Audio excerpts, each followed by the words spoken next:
Edgar Allan Poe, The Black Cat. The Black Cat is a short story by Edgar Allan Poe. It was first published in the August 1843 edition of the Saturday Evening Post. It is a study of the psychology of guilt, often paired in analysis with Poe's The Telltale Heart. In both, a murderer carefully conceals his crime and believes himself unassailable, but eventually breaks down and reveals himself impelled by a nagging reminder of his guilt. The plot summary. The story is presented as a first-person narrative using an unreliable narrator. He is a condemned man at the outset of the story. The narrator tells us from an early age he has loved animals. He and his wife have many pets, including a large, beautiful black cat, as described by the narrator, named Pluto. This cat is especially fond of the narrator, and vice versa.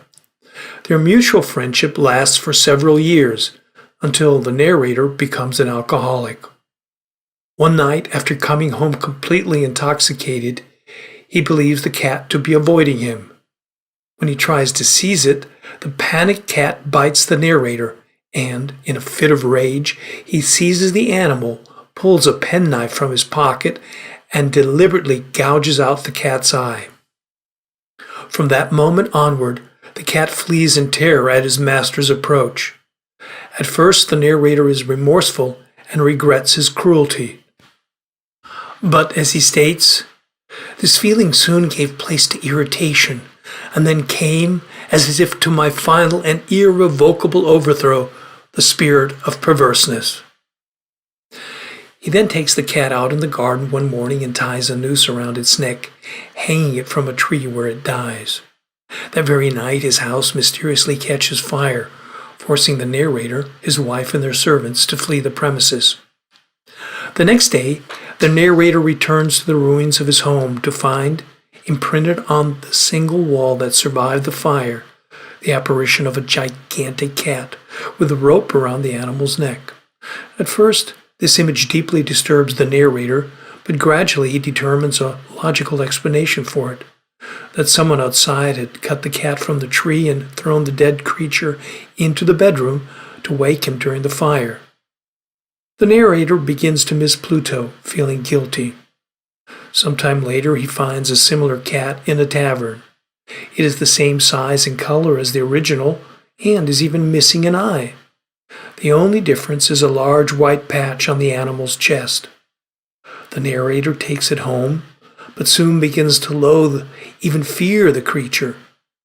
After a time, the white patch of fur begins to take shape and, to the narrator, forms the shape of the gallows. This terrifies and angers him more, and he avoids the cat whenever possible. Then one day, when the narrator and his wife are visiting the cellar in their new home, the cat gets under the master's feet and nearly trips him down the stairs. Enraged, the man grabs an axe and tries to kill the cat, but is stopped by his wife, whom, out of fury, he kills instead. To conceal her body, he removes bricks from a protrusion in the wall, places her body there, and repairs the hole. A few days later, when the police show up at the house to investigate the wife's disappearance, they find nothing and the narrator goes free. The cat, which he intended to kill as well, has also gone missing. This grants him the freedom to sleep, even with the burden of murder. On the last day of the investigation, the narrator accompanies the police into the cellar. They still find nothing significant. Then, completely confident in his own safety, the narrator comments on the sturdiness of the building and raps upon the wall he had built around his wife's body. A loud, inhuman wailing sound fills the room. The alarmed police tear down the wall and find the wife's corpse, and on its rotting head, to the utter horror of the narrator, is the screeching black cat. As he words it, I had walled the monster up within the tomb.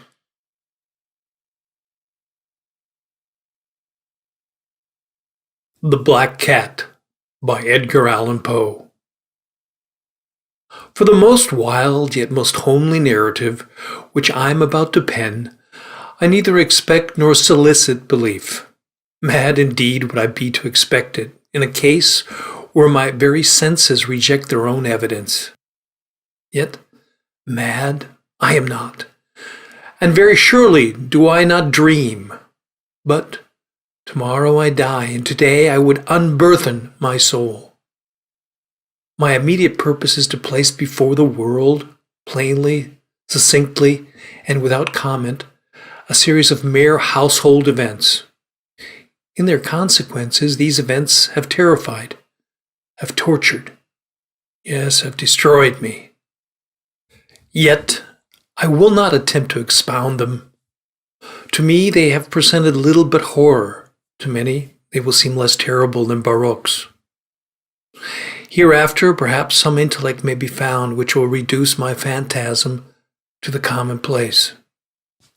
Some intellect more calm, more logical, and far less excitable than my own, which will perceive, in the circumstances I detail with awe, nothing more than an ordinary succession of very natural causes and effects. From my infancy I was noted for the docility and humanity of my disposition. My tenderness of heart was even so conspicuous as to make me the jest of my companions. I was especially fond of animals and was indulged by my parents with a great variety of pets. With these I spent most of my time, and never was so happy as when feeding and caressing them. This peculiarity of character grew with my growth, and in my manhood I derived from it one of my principal sources of pleasure.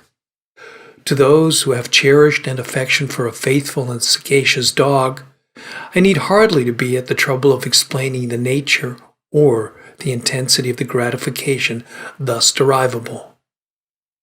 There is something in the unselfish and self-sacrificing love of Brute which goes directly to the heart of him who has had frequent occasion to test the paltry friendship and gossamer fidelity of mere man. I married early and was happy to find in my wife a disposition not uncongenial with my own. Observing my partiality for domestic pets, she lost no opportunity of procuring those of the most agreeable kind. We had birds, goldfish, a fine dog, rabbits, a small monkey, and a cat.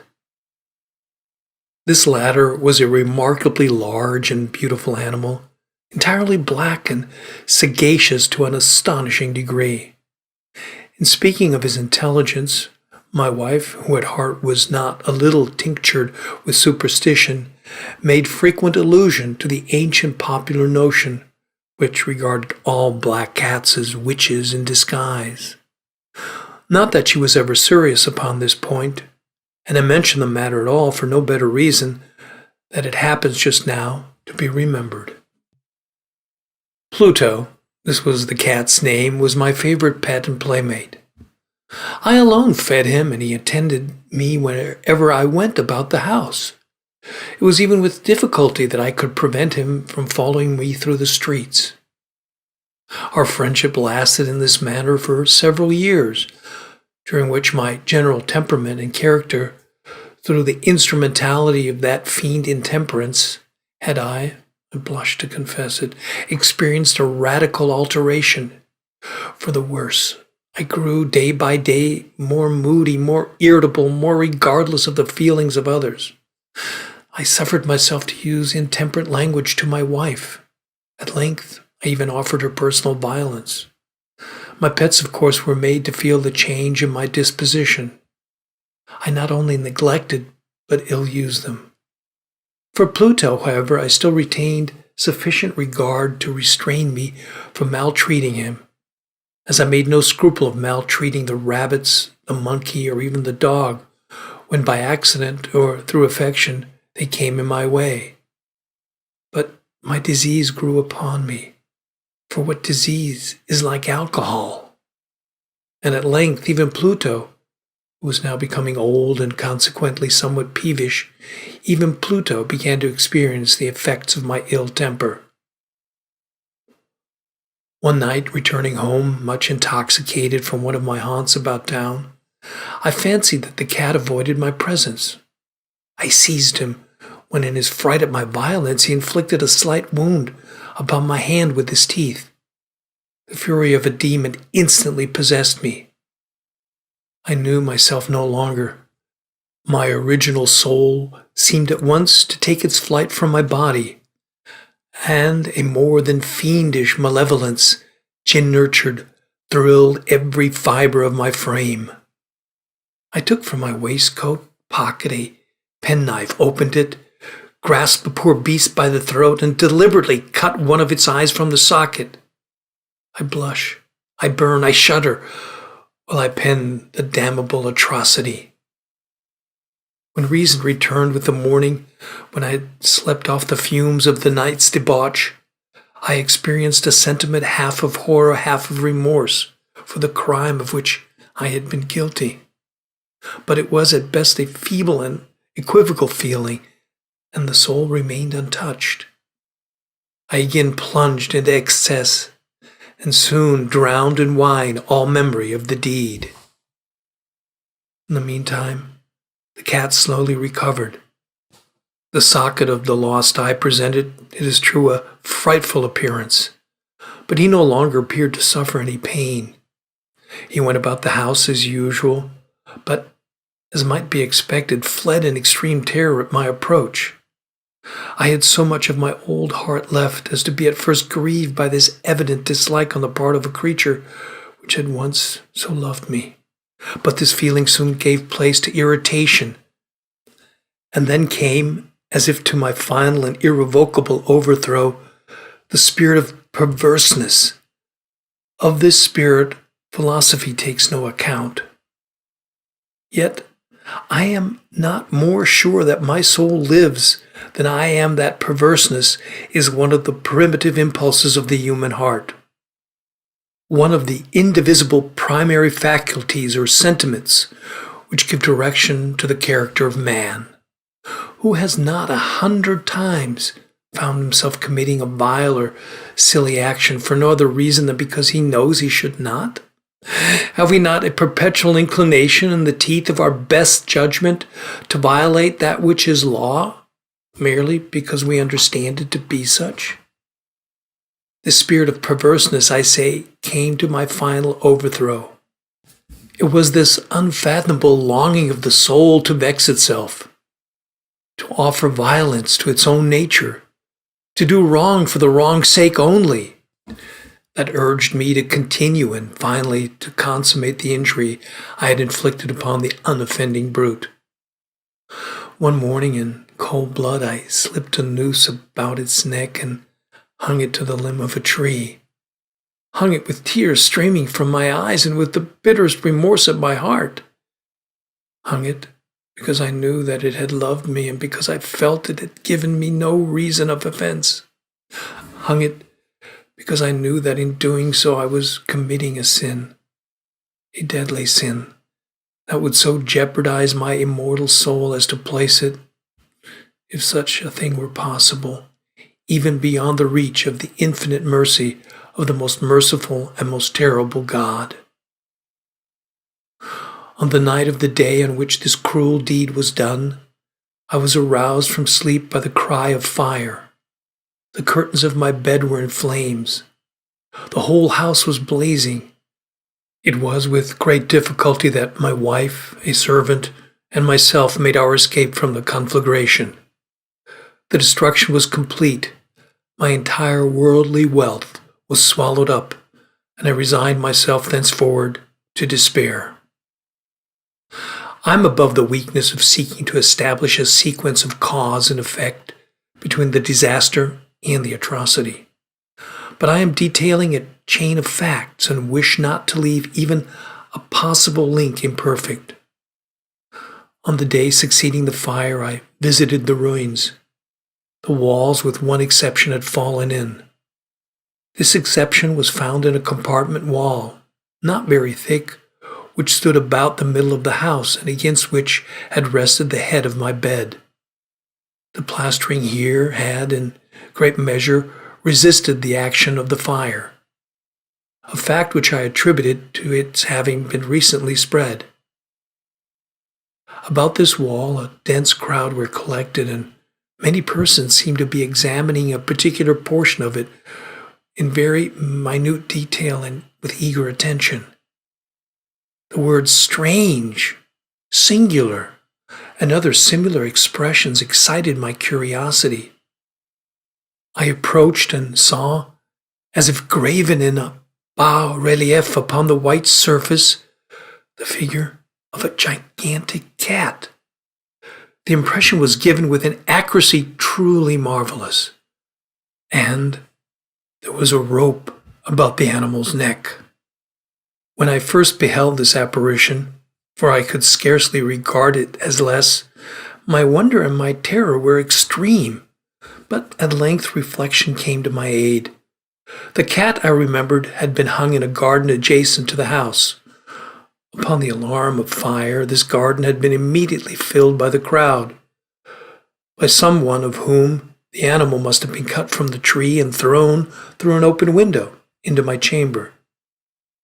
This had probably been done with the view of arousing me from my sleep. The falling of other walls had compressed the victim of my cruelty into the substance of the freshly spread plaster, the lime of which, with the flames and the ammonia from the carcass, had then accomplished the portraiture as I saw it. Although I thus readily accounted to my reason, if not altogether to my conscience, for the startling fact just detailed, it did not the less fail to make a deep impression upon my fancy. For months I could not rid myself of the phantasm of the cat, and during this period there came back into my spirit a half-sentiment that seemed like but was not remorse. I went so far as to regret the loss of the animal, and to look about me among the vile haunts which I now habitually frequented for another pet of the same species and of somewhat similar appearance with which to supply its place. One night, as I sat, half stupefied in a den of more than infamy, my attention was suddenly drawn to some black object reposing upon the head of one of the immense hogsheads of gin or of rum, which constituted the chief furniture of the apartment. I had been looking steadily at the top of this hogshead for some minutes, and what now caused me surprise was the fact that I had not sooner perceived the object thereupon. I approached it and touched it with my hand. It was a black cat, a very large one, fully as large as Pluto, and closely resembling him in every aspect but one. Pluto had not a white hair upon any portion of his body, but this cat had a large, although indefinite, splotch of white, covering nearly the whole region of the breast. Upon my touching him, he immediately arose, purred loudly, rubbed against my hand, and appeared delighted with my notice. This, then, was the very creature of which I was in search. I at once offered to purchase it of the landlord, but this person made no claim to it, knew nothing of it, had never seen it before. I continued my caresses, and, when I prepared to go home, the animal evinced a disposition to accompany me. I permitted it to do so, occasionally stooping and patting it as I proceeded. When it reached the house, it domesticated itself at once, and became immediately a great favorite with my wife. For my own part, I soon found a dislike to it arising within me. This was just the reverse of what I had anticipated. But I know not how or why it was. Its evident fondness for myself rather disgusted and annoyed me. By slow degrees, these feelings of disgust and annoyance rose into the bitterness of hatred. I avoided the creature. A certain sense of shame and the remembrance of my former deed of cruelty preventing me from physically abusing it. I did not for some weeks strike or otherwise violently ill-use it, but gradually, very gradually, I came to look upon it with unutterable loathing and to flee silently from its odious presence, as from the breath of pestilence. What added no doubt to my hatred of the beast was the discovery on the morning after I brought it home that, like Pluto, it also had been deprived of one of its eyes. This circumstance, however, only endeared it to my wife, who, as I had already said, possessed in a high degree that humanity of feeling which had once been my distinguishing trait, and the source of many of my simplest and purest pleasures. With my aversion to this cat, however, its partiality for myself seemed to increase. It followed my footsteps with a pertinacity which it would be difficult to make the reader comprehend. Whenever I sat, it would crouch beneath my chair or spring upon my knees, covering me with its loathsome caresses. If I arose to walk, it would get between my feet and thus nearly throw me down, or, fascinating its long and sharp claws in my dress, clamber in this manner to my breast. At such times, though I longed to destroy it with a blow, I was yet withheld from doing so, partly by a memory of my former crime, but chiefly, let me confess it at once, by absolute dread of the beast. This dread was not exactly dread of physical evil, and yet I should be at loss how otherwise to define it. I'm almost ashamed to own, yes, even in this felon's cell, I'm almost ashamed to own that the terror and horror with which the animal inspired me had been heightened by one of the merest chimeras it would be possible to conceive. My wife had called my attention more than once to the character of the mark of white hair of which I have spoken, and which constituted the sole visible difference between the strange beast and the one I had destroyed. The reader will remember that this mark, although large, had been originally very indefinite, but by slow degrees nearly imperceptible, and which for a long time my reason struggled to reject as fanciful, it had at length assumed a rigorous distinctness of outline. It was now the representation of an object that I shuddered to name, and for this, above all, I loathed and dreaded, and would have rid myself of the monster had I dared. It was now, I say, the image of a hideous, of a ghastly thing, of the gallows. O mournful and terrible engine of horror and of crime, of agony and of death. And now I was indeed wretched beyond the wretchedness of mere humanity, and a brute beast whose fellow I had contemptuously destroyed, a brute beast to work out for me a man fashioned in the image of the high God, so much of insufferable woe. Alas, neither by day nor by night knew I the blessing of rest any more. During the former, the creature left me no moment alone, and in the latter, I started hourly from my dreams of unutterable fear to find the hot breath of the thing upon my face, and its vast weight, an incarnate nightmare that I had no power to shake off, incumbent internally upon my heart. Beneath the pressure of torments such as these, the feeble remnant of the good within me succumbed.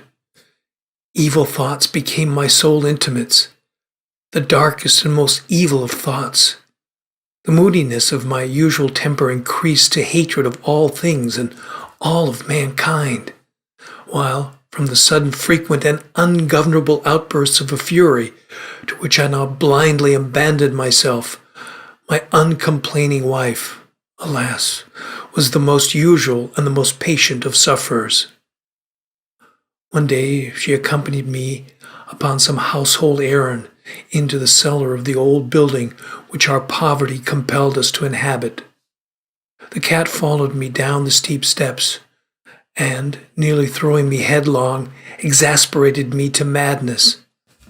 Uplifting an axe, and forgetting, in my wrath, the childish dread which had hitherto stayed my hand, I aimed a blow at the animal, which, of course, would have proved instantly fatal had it descended as I wished. But this blow was arrested by the hand of my wife. Goaded by the interference into a rage more than demoniacal, I withdrew my arm from her grasp and buried the axe in her brain. She fell dead upon the spot, without a groan. The hideous murder accomplished, I set myself forthwith, and with entire deliberation, to the task of concealing the body. I knew I could not remove it from the house, either by day or by night, without the risk of being observed by the neighbors. Many projects entered my mind. At one period I thought of cutting the corpse into minute fragments and destroying them by fire. At another I resolved to dig a grave for it in the floor of the cellar. Again I deliberated about casting it in the well in the yard, about packing it in a box as if merchandise, with the usual arrangements, and so getting a porter to take it from the house. Finally, I hit upon what I considered a far better expedient than either of these. I determined to wall it up in the cellar, as the monks of the Middle Ages are recorded to have walled up their victims. For a purpose such as this, the cellar was well adapted. Its walls were loosely constructed and had lately been plastered throughout with a rough plaster, which the dampness of the atmosphere had prevented from hardening. Moreover, in one of the walls was a projection caused by a false chimney or fireplace that had been filled up and made to resemble the rest of the cellar. I made no doubt that I could readily displace the bricks at this point, insert the corpse, and wall the whole up as before, so that no eye could detect anything suspicious. And in this calculation I was not deceived. By means of a crowbar, I easily dislodged the bricks, and having carefully deposited the body against the inner wall, I propped it in that position, while, with little trouble, I relaid the whole structure as it originally stood. Having procured mortar, sand, and hair with every possible precaution, I prepared a plaster which could not be distinguished from the old, and with this I very carefully went over the new brickwork. When I had finished, I felt satisfied that all was right. The wall did not present the slightest appearance of having been disturbed. The rubbish on the floor was picked up with the minutest care. I looked around triumphantly and said to myself, "Here, at last, then my labor has not been in vain."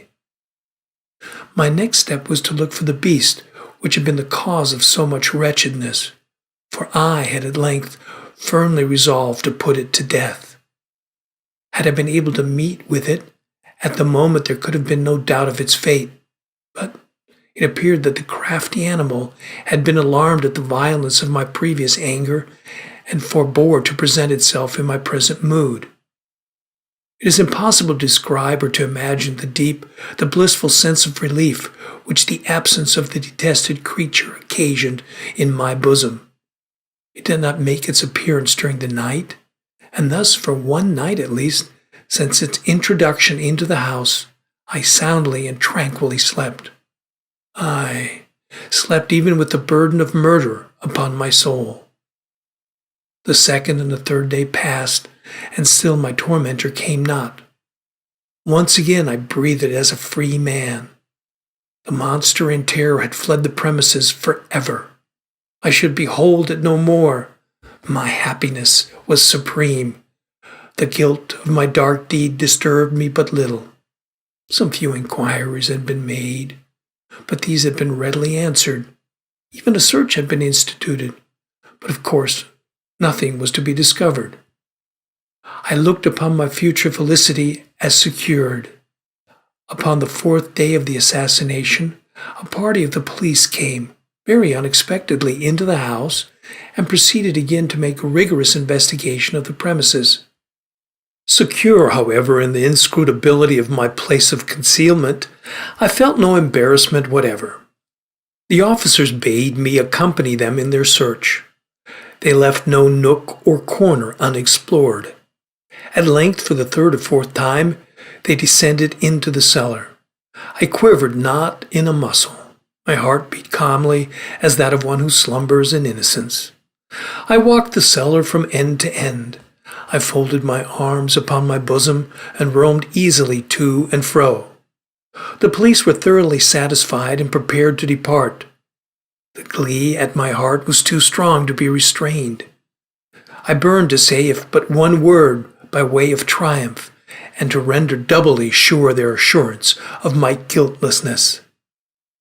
"Gentlemen," I said at last as the party ascended the steps, "I delight to have allayed your suspicions. I wish you all health and a little more courtesy. By the by, gentlemen, this is a very well constructed house." In the rabid desire to say something easily, I scarcely knew what I uttered at all. "I may say, an excellently well constructed house. These walls— are you going, gentlemen? These walls are solidly put together."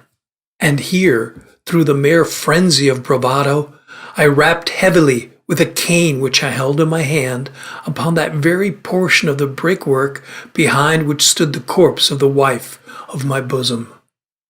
But may God shield and deliver me from the fangs of the arch-fiend. No sooner had the reverberation of my blows sunk into silence than I was answered by a voice from within the tomb, by a cry at first muffled and broken, like the sobbing of a child, and then quickly swelling into one long, loud, and continuous scream, utterly anomalous and inhuman, a howl, a wailing shriek, half of horror and half of triumph, such as might have risen only out of hell, conjointly from the throats of the damned in their agony and of the demons that exult in the damnation. Of my own thoughts, it is folly to speak. Swooning, I staggered to the opposite wall. For one instant the party upon the stairs remained motionless, through the extremity of terror and of awe. In the next, a dozen stout arms were toiling at the wall. It fell bodily. The corpse, already greatly decayed and clotted with gore, stood erect before the eyes of the spectators.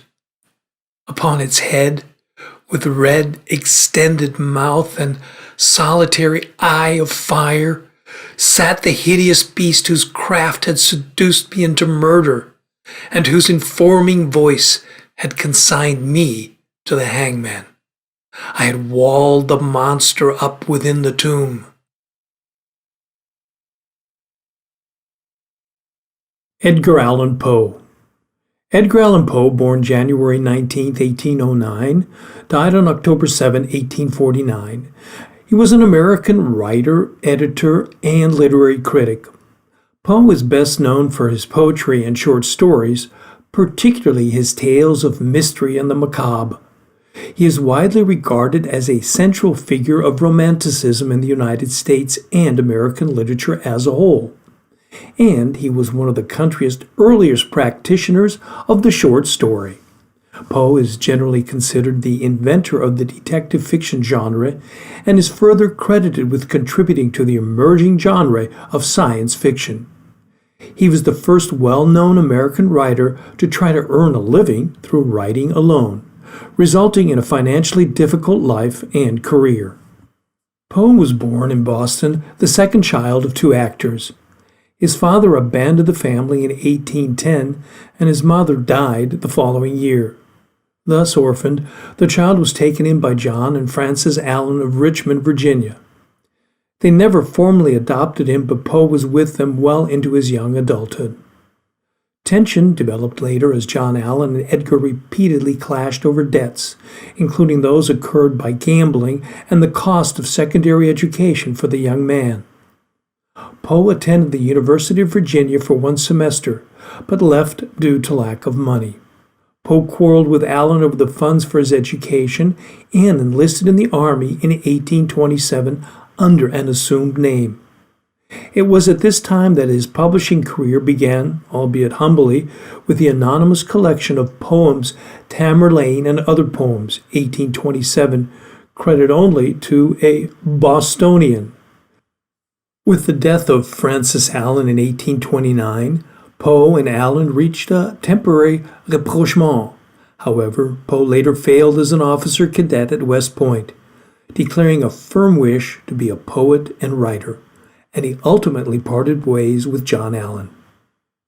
Poe switched his focus to prose and spent the next several years working for literary journals and periodicals, becoming known for his own style of literary criticism. His work forced him to move among several cities, including Baltimore, Philadelphia, and New York City. In Richmond in 1836, he married Virginia Clem, his 13-year-old cousin. In January 1845, Poe published his poem, The Raven, to instant success.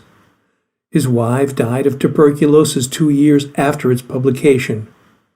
For years, he had been planning to produce his own journal, The Pen, later renamed The Stylus, though he died before it could be produced. Poe died in Baltimore on October 7, 1849, at age 40. The cause of his death is unknown and has been variously attributed to alcohol, brain congestion, cholera, drugs, heart disease, rabies, suicide, tuberculosis, and other agents. Poe and his works influenced literature in the United States and around the world, as well as in specialized fields such as cosmology and cryptography. Poe and his work appear throughout popular culture in literature, music, films, and television. A number of his homes are dedicated museums today. The Mystery Writers of America present an annual award known as the Edgar Award for distinguished work in the mystery genre. Publishing career. After his brother's death, Poe began more earnest attempts to start his career as a writer. He chose a difficult time in American publishing to do so. He was the first well-known American to try to live by writing alone and was hampered by the lack of an international copyright law. Publishers often produced unauthorized copies of British works rather than paying for new work by Americans. The industry was also particularly hurt by the Panic of 1837. There was a booming growth in American periodicals around this time period, fueled in part by new technology, but many did not last beyond a few issues, and publishers often refused to pay their writers or paid them much later than they promised. Throughout his attempts to live as a writer, Poe repeatedly had to resort to humiliating pleas for money and other assistance. After his early attempts at poetry, Poe had turned his attention to prose. He placed a few stories with a Philadelphia publication and began work on his only drama, Politician. The Baltimore Saturday Visitor awarded Poe a prize in October 1833 for his short story, MS, Found in a Bottle. The story brought him to the attention of John P. Kennedy, a Baltimorean of considerable means. He helped Poe place some of his stories and introduced him to Thomas W. White, editor of the Southern Literary Messenger in Richmond. Poe became assistant editor of the periodical in August 1835, but was discharged within a few weeks for having been caught drunk by his boss. Returning to Baltimore, Poe obtained a license to marry his cousin, Virginia, on September 22, 1835, though it is unknown if they were married at the time. He was 26 and she was 13. He was reinstated by White after promising good behavior and went back to Richmond with Virginia and her mother. He remained at the Messenger until January 1837. During this period, Poe claimed that its circulation increased from 700 to 3,500. He published several poems, book reviews, critiques, and stories in the paper. On May 16, 1836, he and Virginia Clem held a Presbyterian wedding ceremony at their Richmond boarding house, with a witness falsely attesting Clem's age as 21. The narrative of Arthur Gordon Pym of Nantucket was published and widely reviewed in 1838. In the summer of 1839, Poe became assistant editor of Burton's Gentleman's Magazine. He published numerous articles, stories, and reviews, enhancing his reputation as a trenchant critic, which he had established at the Southern Literary Messenger. Also, in 1839, the collection of Tales of the Grotesque and Arabesque was published in 2 volumes, though he made little money from it and it received mixed reviews. Poe left Burton's after about a year and found a position as assistant at Graham's magazine. In June 1840, Poe published a prospectus announcing his intentions to start his own journal called The Stylus.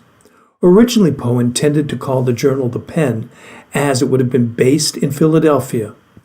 In the June 6, 1840 issue of Philadelphia's Saturday Evening Post, Poe bought advertising space for his prospectus, Prospectus of the Pen magazine, a monthly literary journal to be edited and published in the city of Philadelphia by Edgar A. Poe.